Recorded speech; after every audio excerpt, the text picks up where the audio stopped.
ছোট্ট এই দোয়াটি পড়ে ঘুমিয়ে যান, সকালে উঠে ফলাফল দেখুন। দোয়াটি একদম ছোট্ট, আমি যদি বলি আপনাদেরকে, বলে হুজুর কমন দোয়া, আমরা তো সবাই পারি। এই জন্য ছোট্ট এই দোয়াটি পড়ে আজ রাতে ঘুমিয়ে যাবেন, সকালে উঠে ফলাফল দেখবেন ইনশাআল্লাহুল আজিজ। আপনি মাথা থেকে বোঝা নামিয়ে ফেললে যেরকম হালকা হয়, আপনি এরকম হালকা মনে করবেন। আপনি মনে করবেন আপনার সমস্ত গুনাহ মাফ হয়ে গেছে, এরকম একটা হালকা অনুভূতি আপনার ভেতরে কাজ করবে। খুশি হয়েছেন মনে হয় না?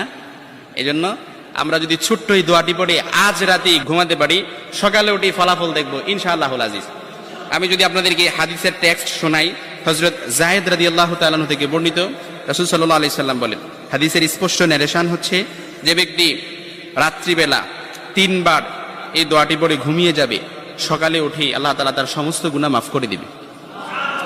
সুবহানাল্লাহ বাড়িতে যায় বললেন। এই জন্য আজ রাতেই যদি এই দোয়াটি পড়ে ঘুমাতে পারেন, সকালে উঠে ফলাফল দেখবেন ইনশাআল্লাহুল আজিজ। দোয়াটি আমরা সবাই পারি, তবে আপনাদের মনোযোগ আকর্ষণ, আপনারা একটু আমার দিক অ্যাটাচমেন্ট বাড়ান। আমি আপনাদেরকে বলতেছি, সবাই পারি, আমার সাথে একটু ঠোঁট মিলাবেন।